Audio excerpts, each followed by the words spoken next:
Hello दोस्तों, स्वागत हमारी आज की एक और नई वीडियो में। आज की इस वीडियो में हम आपको संपूर्ण बुक के महत्वपूर्ण बहुविकल्पीय प्रश्न कराने जा रहे हैं, जो कि यूपी बोर्ड एग्जाम के लिए बहुत इंपॉर्टेंट होने वाले हैं। सबसे पहले आपको ये सारे ही 30 से ज़्यादा ही बहुविकल्पीय प्रश्न इस वीडियो में हम आज आपको करवाएंगे, जो कि पूरे बुक के इम्पोर्टेंट हमने क्वेश्चन इसमें लेके आए हैं। तो जितने भी क्लास 12th के बच्चे इस वीडियो को देख रहे हैं और आपका बायोलॉजी के एग्जाम के लिए 6 दिन है, तो आप आराम से बायोलॉजी में अच्छे नंबर स्कोर कर सकते हैं। और जिन्होंने अभी तक बायोलॉजी बिल्कुल भी नहीं पढ़ी है, तो हमने एक 75 प्लस क्वेश्चंस की वीडियो बना दी, जिसमें हमने सारे 75 क्वेश्चंस बताए पूरी बुक से। अगर आप वो 75 प्लस क्वेश्चन पढ़ लेते हैं, जिन्होंने अभी तक कुछ भी नहीं पढ़ा, तो वो आराम से 50 प्लस स्कोर कर लेंगे 70 में से। ठीक है, 50 प्लस और प्लस आपके 30 हो जाएंगे प्रैक्टिकल से, तो आपके 80 नंबर हो जाएंगे। तो अगर आपने वो वीडियो नहीं देखी, जाके जल्दी से उस वीडियो को देख लीजिए। चैनल पे अगर नए हैं तो जल्दी से चैनल को सब्सक्राइब कर दीजिए। पहला क्वेश्चन हमारा, बीजांड का वह स्थान जहां बीजांड व्रंत जुड़ता है उसे कहते हैं। बीजांड का वह स्थान जहां बीजांड व्रंत जुड़ता है उसे क्या कहते हैं? नाभिक निभाग बोलते हैं, केंद्रक बोलते हैं, केंद्रक दो वाली, या नाभिक बोलते हैं। तो इसे क्या बोलते हैं? जहां बीजांड व्रंत जुड़ता है उसे हम लोग बोलते हैं नाभिक। ठीक है, उसके बाद दूसरा है कि निम्न में से कौन कूट फल है? तो सेब है, आम है, या अंगूर है, या मटर है? तो कौन सा कूट फल है? सेब, ये कूट फल है। और ये 2 नंबर में ही पूछा जाता है, किन्हीं दो कूट फल का नाम लिखिए। तो 1 नंबर में भी ये क्वेश्चन इस टाइप का पूछा जाता है कि 2 कूट फल का नाम लिखिए, कूट फल किसे कहते हैं, इस टाइप से भी क्वेश्चन पूछे जाते हैं। उसके बाद है भारतीय भ्रूण विज्ञान के जनक कौन है? भारतीय भ्रूण विज्ञान के जनक कौन है? सर जगदीश चंद्र बोस, डॉक्टर बीरबल साहनी, या हरगोविंद खुराना, या पी महेश्वरी? तो इसका करेक्ट आंसर होगा, जो भ्रूण विज्ञान के जनक है वो है पी महेश्वरी। ठीक है, उसके बाद अनिषेक जनन द्वारा फल का निर्माण होता है। बहुत ही इजी क्वेश्चन है, इसमें कौन सा अनिषेक फल द्वारा फल का निर्माण है? तो आम का, या लीची में, या नींबू में, या अंगूर में? तो इसका आंसर आपको कमेंट बॉक्स में देना। बहुत ही इजी और अच्छा क्वेश्चन, तो इसका आंसर आपको जरूर से जरूर कमेंट बॉक्स में देना। और ये सारे क्वेश्चन मोस्ट इंपॉर्टेंट है 2025 के लिए। तो जितने भी क्लास 12th के बच्चे इस वीडियो को देख रहे हैं, वीडियो को अपने फ्रेंड के साथ शेयर कीजिएगा। ठीक है, उसके बाद है 5, भ्रूणपोष की कोशिकाएं होती हैं। इस टाइप से भी पूछ लिया जाता है, या तो इस टाइप से पूछा जाए कि आवृतबीजी पौधों का भ्रूणपोष होता है, तो कैसा होता है? या तो कोशिकाएं इस टाइप से पूछ लेगा, या तो भ्रूणपोष कैसा होता है। ठीक है, तो द्विगुणित होता है, बहुगुणित होता है, अगुणित होता है, या त्रिगुणित होता है? तो जो भ्रूणपोष की कोशिकाएं होती हैं वो किस टाइप से होती हैं? त्रिगुणित होती हैं। ठीक है, उसके बाद एक परागकोश में परागधानियों की संख्या होती है। 4 होती है, 1 होती है, 8 होती है, या 2 होती है? जो परागकोश में परागधानियों की संख्या होती है वो कितनी होती है? 4 होती है। ठीक है, उसके बाद है मानव ऋतुस्राव चक्र में अंडोत्सर्ग दिन होता है। तो मेंस्ट्रुअल साइकिल में जो अंडोत्सर्ग वो दिन होता है वो कितने से होता है? चक्र के 5वें दिन से, चक्र के पहले दिन से, चक्र के 14वें दिन से, या चक्र के 28वें दिन से? तो कब से होता है जो मेंस्ट्रुअल साइकिल? उसका होता है चक्र के 14वें दिन से अंडोत्सर्ग दिन होता है। ठीक है, उसके बाद है अपरा का कार्य है भ्रूण को ऑक्सीजन की आपूर्ति करना, या भ्रूण को उत्सर्जित पदार्थ देना, या भ्रूण को पोषण प्रदान करना, या उपयुक्त सभी? तो जो अपरा है उसमें भ्रूण को ऑक्सीजन आपूर्ति भी करती है, तो अपरा का कार्य ये भी सही है। उसके बाद भ्रूण की उत्सर्जित पदार्थ, ये भी सही है। उसके बाद भ्रूण को अपरा क्या करता है? पोषण प्रदान करता है। तो ये तीनों क्या है? सही है। तो ये क्या होगा? उपयुक्त सभी। उसके बाद है क्वेश्चन नंबर 9, मनुष्य में संतान लिंग निर्धारण होता है। तो माँ के लिंग गुणसूत्र से, शुक्राणु के माप से, या अंडाणु के माप से, या पिता के लिंग गुणसूत्र से? तो इसका करेक्ट आंसर क्या होगा? इसका करेक्ट आंसर होगा पिता के लिंग गुणसूत्र से। ठीक है, उसके बाद है क्वेश्चन नंबर 10, शुक्राणुओं में माइटोकॉन्ड्रिया स्थित होती है। शुक्राणु में माइटोकॉन्ड्रिया कहाँ स्थित? पूंछ में, एक्रोसोम में, शीर्ष में, या मध्य में? तो जो शुक्राणु होते हैं उसमें माइटोकॉन्ड्रिया कहाँ होती है? मध्य में। ठीक है, कहाँ होती है? मध्य में होती है। उसके बाद है स्त्री में अंडे का निषेचन होता है। गर्भाशय में, योनि में, अंडाशय में, या फैलोपियन में? तो जो स्त्री है उस अंडे का निषेचन किस में होता है? फैलोपियन में होता है। ठीक है, उसके बाद है क्वेश्चन नंबर 12, टेस्टोस्टेरोन हार्मोन्स का स्रावण होता है। सेंट्रोली कोशिकाएं, जनन कोशिकाएं, अधिवृषण कोशिकाएं, या लीडिंग कोशिकाएं? तो किसमें होता है टेस्टोस्टेरोन का स्रावण? लीडिंग कोशिकाओं के द्वारा होता है। ठीक है, उसके बाद है क्वेश्चन नंबर 13, शिशु जन्म से पूर्व की जांच विधि होती है एमटीपी या आनिषेक फलन या अंतरोपण या एमिनियोसेंट टेस्ट। तो क्या होगा इसका करेक्ट आंसर होगा डी, एमिनियोसेंट टेस्ट। उसके बाद है क्वेश्चन नंबर 14, पुरुष से संबंधित है वैसेक्टोमी, ट्यूबेक्टोमी, गोलियां, इनमें से कोई नहीं। तो कौन सा पुरुष से संबंधित है? वैसेक्टोमी। ठीक है, ये वाला ये जरूर से जरूर याद रखिएगा कि जो पुरुष से संबंधित है वो वैसेक्टोमी और जो महिला से संबंधित है वो ट्यूबेक्टोमी। उसके बाद है कॉपर टी रोकती है निषेचन, अंडोत्सर्ग या अंडाणु का परिपक्व या ब्लास्टोस्टेटिस का रोपण। तो इसका करेक्ट आंसर होगा ब्लास्टोस्टेटिस का रोपण। उसके बाद है क्वेश्चन नंबर 16, प्रभाविता एवं पृथक कण के नियम का प्रतिपादन किसने किया? डार्विन ने, डीवरिज ने या लैमार्क ने या मेंडल ने। तो जो प्रभाविता और पृथक कण का नियम है वो किसने प्रतिपादन किया था? मेंडल ने ही प्रभाविता और पृथक कण का नियम प्रतिपादन किया था।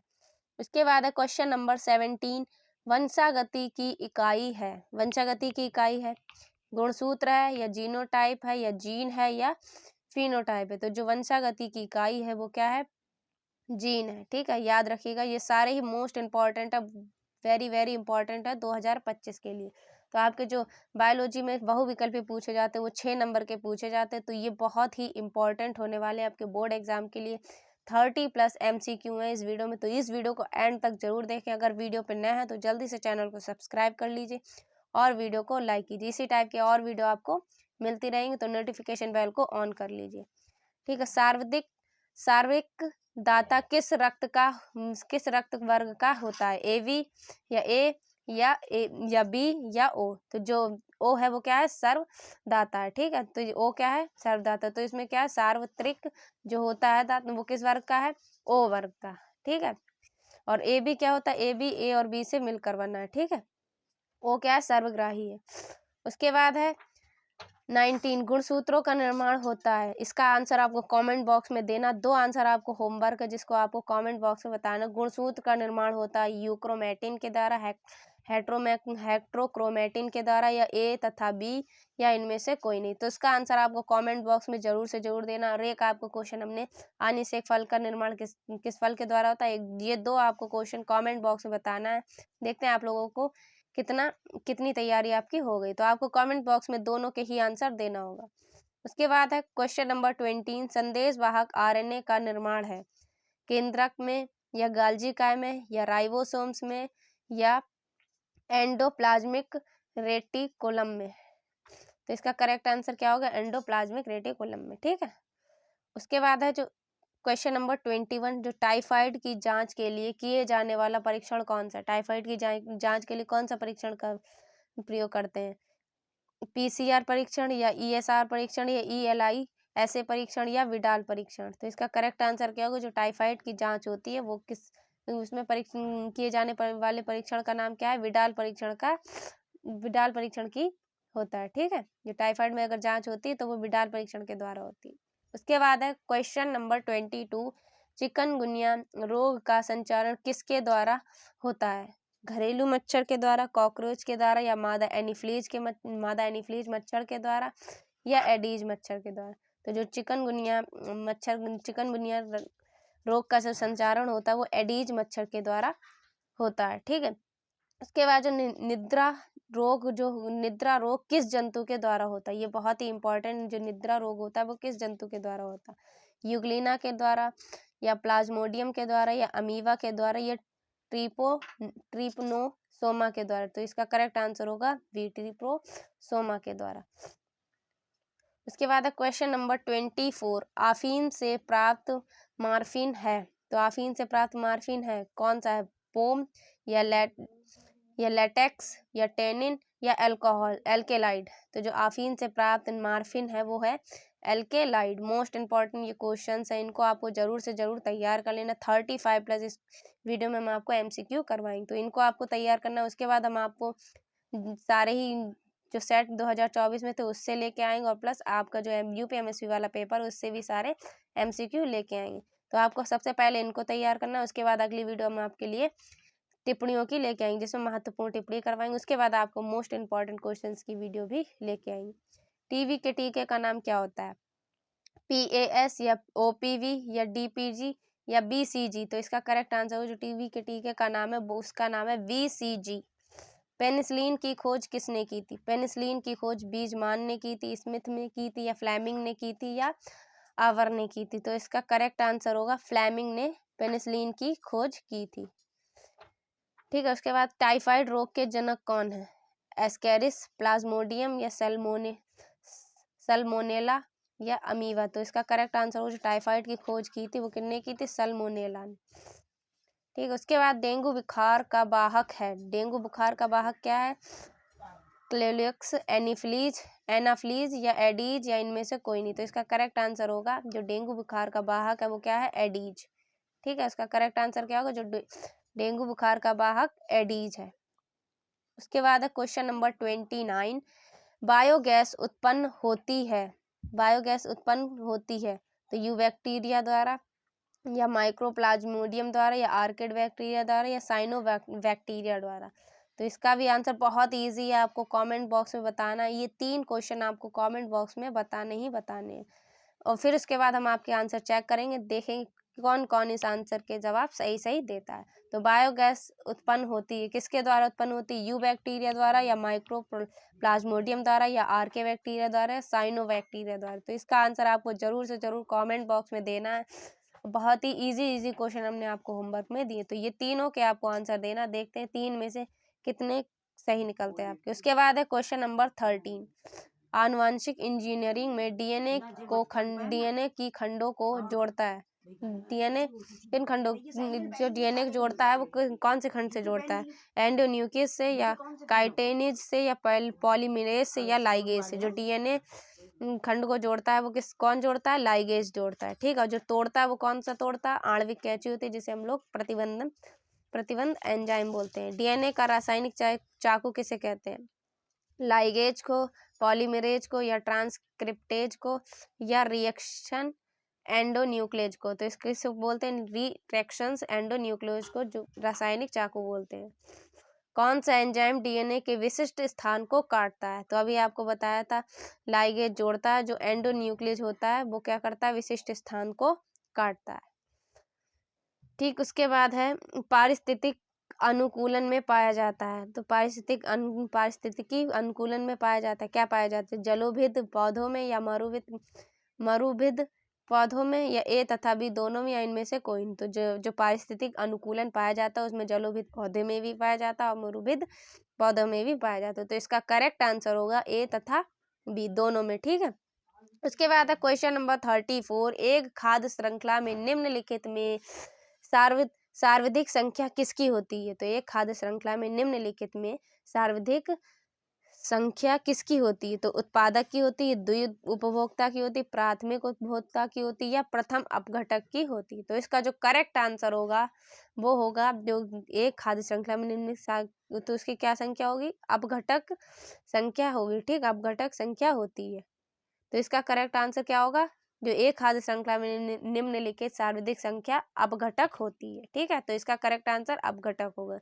तो ये थे आपके 34 प्लस MCQ। उसमें से आपको हमने 3 होमवर्क दिए और ये आपको आपके बायो में सिर्फ और सिर्फ 6 दिन का गैप दिया गया। आज है आपकी डेट 25, तो आपके पास कुल 5 दिन बचे हैं। तो आपको इन 5 दिन में कैसे बायोलॉजी फोड़ना है उसके लिए हम आपको एक एनालिसिस लेके आएंगे सिलेबस की, जिसमें आपको कौन कौन से क्वेश्चंस को पहले टारगेट करके अच्छे नंबर आप टारगेट कर सकते हैं।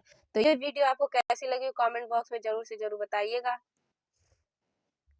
और इसके अलावा हम आपको दूसरी जो वीडियो लेके आ रहा है वो बहुत ही इम्पोर्टेंट है आपके बोर्ड एग्जाम के लिए। जितने भी क्लास 12th के बच्चे इस वीडियो को देख रहे हैं जल्दी से जल्दी चैनल को सब्सक्राइब कर लीजिए और वीडियो को अपने फ्रेंड के साथ शेयर जरूर से जरूर कीजिएगा। और वो 3 क्वेश्चन आपको इस जरूर से जरूर कॉमेंट बॉक्स में बताना है। देखते हैं आप लोग कितनी तैयारी आपकी बायो में हो गई, इसलिए हमने वो क्वेश्चंस को टिक नहीं किया था। वो क्वेश्चन अगर आप देख लेंगे तो आप आंसर नहीं दे पाएंगे, तो इसलिए आपको उसका आंसर जरूर से जरूर कमेंट बॉक्स में देना है। 3 में से आपके देखते हैं कितने क्वेश्चन सही निकलते हैं। तो मिलते हैं आपसे एक और अगली इंपॉर्टेंट वीडियो में, तब तक के लिए जय हिंद, ऑल द बेस्ट। और आपके पास 5 दिन है तो आप अच्छे से 50+ क्रॉस कर पाएंगे। अगर जिन्होंने अभी तक बिल्कुल बायोलॉजी नहीं पढ़ी हो, जिनकी फुल तैयारी है, वो 65+ तो स्कोर करने ही वाले हैं। तो किस किस का बायो में मिशन 95+ है, तो वो कमेंट में जरूर से जरूर बताइए। मिशन 95+ टारगेट है इस बार बायो का भी, जल्दी से कमेंट में जरूर से जरूर बताइए। तो मिलते हैं अगली वीडियो में, तब तक के लिए जय हिंद, ऑल द बेस्ट।